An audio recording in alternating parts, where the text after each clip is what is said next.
I'm going to read the story, The Three Little Pigs.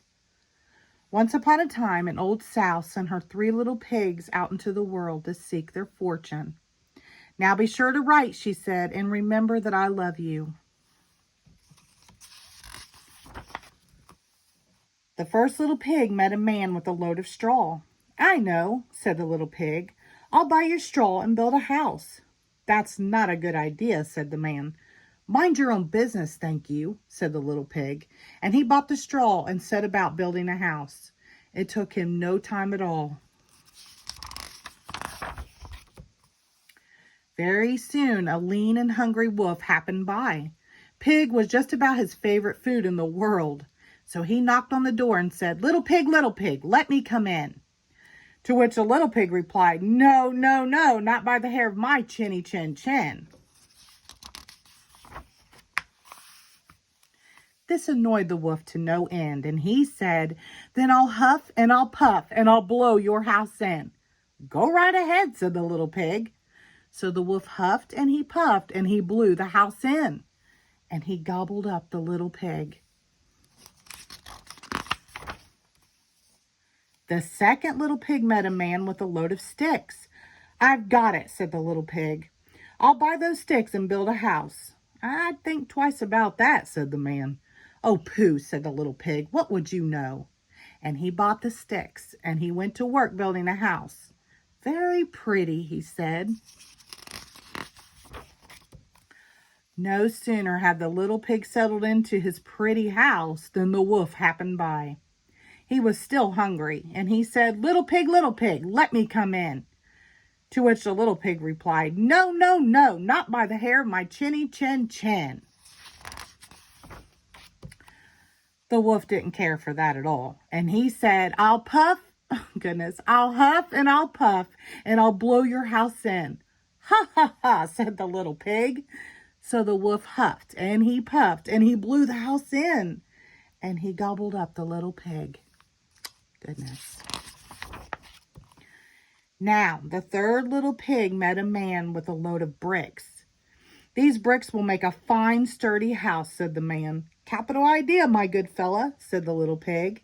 So he bought the bricks and set about building a house. It took him quite a bit of time, but it was well worth it. Nice and solid, said the little pig, nice and solid. But no sooner had the little pig moved in than he noticed the wolf loitering about. And the wolf, who was still hungry, said, little pig, let me come in. To which the little pig replied, no, no, not by the hair of my chinny chin chin. Well, the wolf had heard that before, and he said, then I'll huff and I'll puff and I'll blow your house in. Oh, don't do that, said the little pig. But the wolf huffed and he puffed and he huffed and he puffed until he was quite blue in the face. The house stood firm. I'll try another poach, muttered the wolf. And he put on his most dazzling smile. Little pig, I was only teasing, he said. By the way, I hear tell that Farmer Jones has the most scrumptious turnips. Shall we go pick a few? Oh, I'm much too busy now, said the little pig. What about tomorrow morning? Excellent, said the wolf. I'll come for you at 6. The next morning, the little pig got up at 5, hurried off to Farmer Jones' turnip field, picked a basket full of scrumptious turnips, and dashed back home. When the wolf arrived at 6, the turnips were already boiling in the pot. Sorry I couldn't wait, said the little pig. The wolf tried not to show his displeasure. No harm done, he said. By the way, there's a lovely apple tree down in Merry Meadow. Shall we go help ourselves to a few apples? I must cook my turnips, said the little pig. Let's meet there tomorrow morning. Splendid, said the wolf. Shall we say at 5?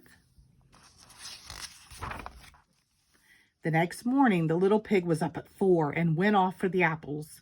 It took longer than he'd expected to reach Merry Meadow, and while he was busy gathering apples in the highest tree, he saw the wolf approaching.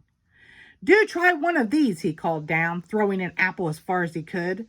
When the wolf chased after the apple, the little pig shimmered down the tree and made it home safely. The next day, the wolf came again. Really, he was quite put out. "There's a fair today on Hog Hill," he said. "Would you care to go?" "Why don't we meet there?" said the little pig. "Would 3 o'clock suit you?" "Colossal," said the wolf. "3 it is," just to make sure he would be there at 2. At 1 in the afternoon, the little pig went to the fair and had a fine time, so fine that he lost track of an hour. Suddenly, out of the corner of his eye, he saw the wolf coming up the hill. Without a minute to spare, the little pig jumped inside an empty butter churn and rolled down the hill toward the wolf. Well, the wolf was so scared he ran all the way home. That evening, the wolf went to the little pig's house and told him how frightened he'd been by a great round thing that came down the hill. "Frightened you, did I?" said the little pig. "That great round thing was a butter churn, and I was inside." This was simply too much for the wolf to stand. "I've been nice long enough," he cried. "I'm going to eat you right now." And he climbed onto the roof. When the little pig saw this, he put a big iron pot in the fireplace and quickly stoked the fire. "Here I come," cried the wolf. "Dinner time." "You can say that again," said the little pig, and he cooked that mean old wolf and gobbled him up. The end. Thank you.